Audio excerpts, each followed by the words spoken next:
Would I be the asshole if I don't tell my spouse the latest information I received about his biological parents? Update. I told him last night and all is well. I let him know there was an update and that he could decide if he wanted the information or not.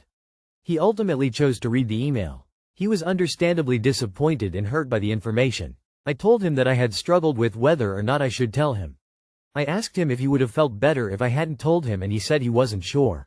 He wasn't angry with me for considering withholding the information and he wasn't upset that I told him either. He said he could see why I struggled. I am glad I left it up to him because I don't think I could or would have been able to keep it from him anyway. For those of you saying I withheld this from him by coming here first, he was literally informed 10 minutes after returning home from work.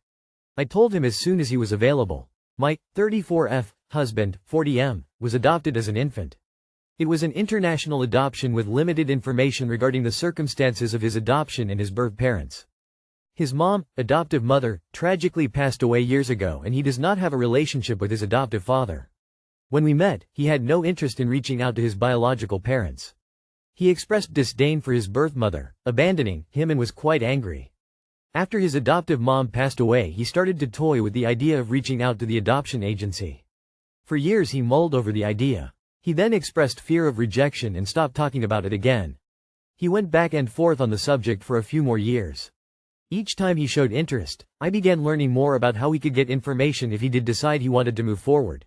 Late last year he finally decided he was ready. I submitted the necessary documentation for him at his request. The agency informed us that due to changes in adoption processes in his birth country, they may not be able to process his request and we might have to wait until September of this year to request directly from the government in his home country.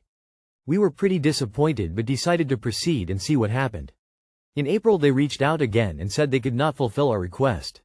He was upset and a few days later he said he didn't want to even bother trying to search again in September. Today I received an unexpected email from the agency.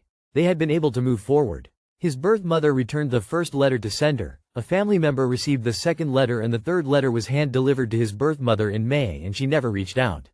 We can assume she does not want to contact him at this point. His birth father, not married to the birth mother and living in a different city, did initially seem open to contact. He exchanged a few text messages with the agency's social worker. Unfortunately, he decided that he felt bad but did not wish to continue communication. I know this will hurt him to know. At this moment in time, he believes we gave up on contact. Would I be the asshole if I just don't tell him? I am torn. I feel he has the right to know but I fear what the rejection will do to him. I am so disappointed and upset. I knew this was a possibility but I had hoped they'd at least be willing to exchange a letter or two. It's not your story. He deserves answers even if they are shitty. You are the asshole. Info. Suppose that 2 years from now, he decides to try again, and at that time learns what you know now. Will he be thankful, or angry, disappointed, that you held back the info? I am adopted myself, and I would be pissed if my wife hid information about my biological family like this. YWBTA. YWBTA. I think it would be even more upsetting if he found out that information later down the line for some reason, and find out that you knew. I'd probably ask him something like, "We've received an email from the agency. Do you want to know?" Tell him you received further information unsolicited and ask him if he wants to know. While the information will hurt, he already feels rejected by his parents. It will hurt him far worse to feel he can't trust his wife if the information does somehow come out. Am I the asshole for not letting my partner come on vacation for me? I, 30F, have had this vacation planned since I was in middle school. It centers around a movie, book series one I'm in love with, and I am a massive fan. I have a vacation booked to see the filming locations, I'm staying in some of the filming locations, and I have a strict itinerary. This has been a dream of mine forever and I am unwilling to compromise on a single instance of it. It sounds crazy but I had a rough home life, this series was my escape, now I have adult money and I will see this to fruition. My partner, M30, wants to come along and is willing to pay for anything he also wants to do. I love him, he's great, I'd be happy for him to come along. However, he does not like this series, it wouldn't be fun for him, and he wants to add some national parks and other things to the trip. But that would fuck with my time-sensitive itinerary since it's planned for every day exactly. I told him if he comes along everything he wants to do is on his own time, as my itinerary is what I am sticking to exactly.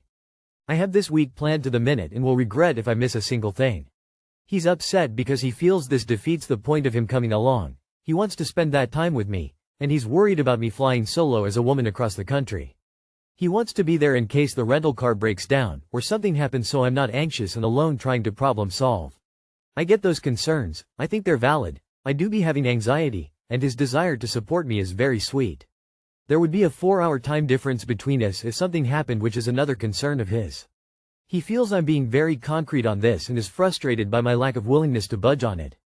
I told him it's no different than if he wanted to go to NZ to see the LOTR stuff, and I tried to plan other non-LOTR things on those days where he was wanting to visit Hobbitville or whatever the Shire village is called. I told him if he wants to come he can either do his own thing, follow my itinerary, or just not come at all. I told him honestly I want to go alone. I want to go on this trip because I want to be with someone who I know who will appreciate it as much as I will, which is me. Now he's upset because he feels like I'm not seeing the big picture and don't want to spend that time together. This is a very specific vacation that you've had planned for years. Your boyfriend sounds more controlling than caring. I am sure as a 30-year-old you can handle traveling on an airplane and renting a car all by yourself. Not the asshole. Not the asshole at all. I would tactfully rescind the invite and go alone. Have fun in Forks. Yuck. I'd have shut this shit down ages ago. This is not an us trip. It's a me trip. If you'd like to tag along, plan your own activities or come to mine with a smile on your face.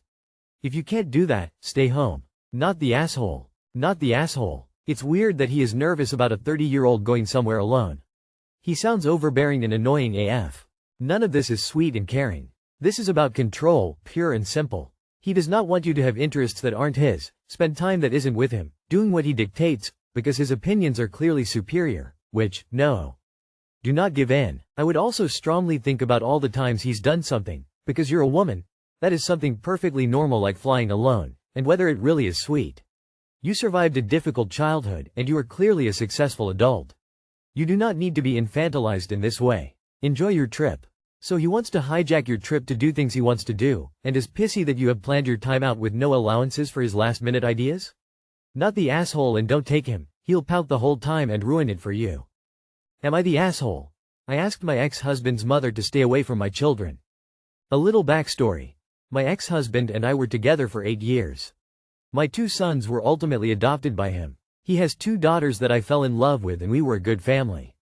His ex-wife hated me, which I understood due to her daughters wanting me over her, though I engaged them to be with her, even when she wasn't around for various reasons.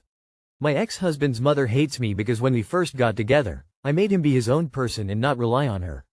He would literally go over there and have her do his laundry and watch his kids while he did nothing. Again, I understood why she hated me and continued on with our relationship. Well, we split up, and now his mother and ex-wife are best friends, and when she is around my children, she continues to bash me in front of them. I got a call from my stepdaughter a couple weeks ago crying that she can't handle what Meme was saying. This was the last straw for me.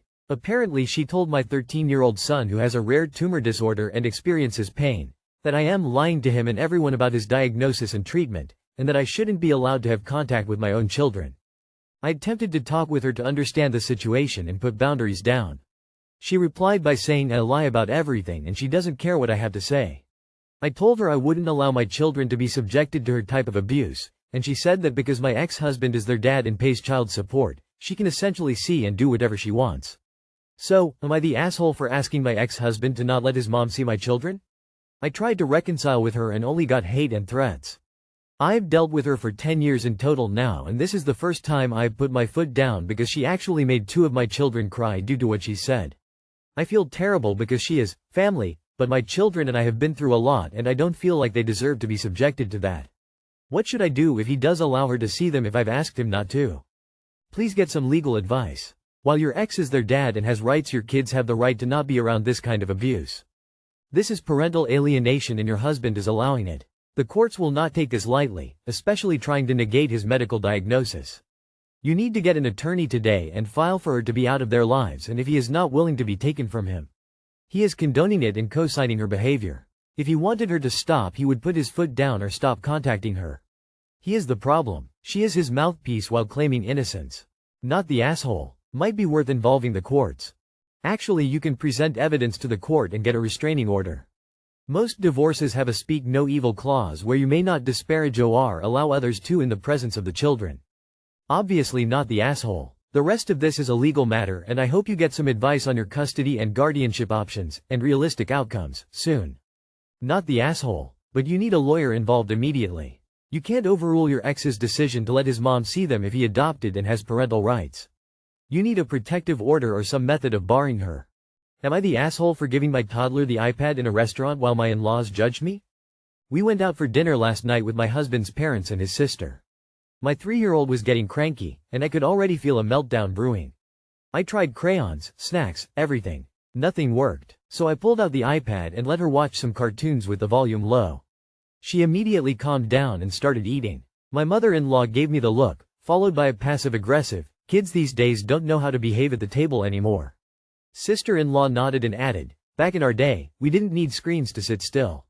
I just smiled and kept feeding my child, who was now quiet and content. But later my husband said I could have at least tried harder before giving in to screens. I feel like I did what I had to do to make the dinner go smoothly for everyone. Yes, I get that screen time isn't ideal. But honestly, a peaceful dinner without a tantrum felt like a win. So Reddit, am I the asshole for using an iPad to keep my toddler calm at a restaurant? You are the asshole if your kid wasn't wearing headphones. Info. Why wasn't your husband dealing with the impending meltdown, since he has so much to say about the matter? You are the asshole. I don't care about whether you give your kid an iPad or not, but I find it incredibly rude when parents allow their children to listen to them on low volume. I'm glad you now got a peaceful dinner. But how many other people's did you ruin in order to get it? You were playing an iPad in the restaurant with the volume low. No one else in that restaurant wanted to hear your child's shows. Carry earbuds, earphones, or put on something that can be silent.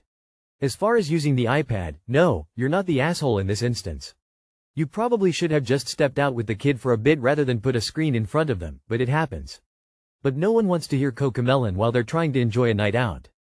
It does feed negative behavioral patterns though. Act up, get what I want. Plus the dopamine hit and dependence on screen time isn't ideal for developing brains. I wouldn't say you are the asshole, but I probably consider alternative approaches in future. Everyone sucks here, except that poor kid. At low volume implies you didn't give your kid headphones, therefore finding another way to make dinner unpleasant for other people in the restaurant. Yay, your husband should have helped you. Why wasn't he doing anything? For that matter, what about his father? Your mother-in-law and SIL's snide comments were unnecessary. I don't know how your kid normally behaves in restaurants, so no judgment on taking them there. But a cranky toddler is always going to be difficult in such a place, and if you already tried everything, including going outside with the kid for a few minutes to run around, I can't blame you for going with the screen, even though it does reinforce the impression that impending tantrum equals screen time.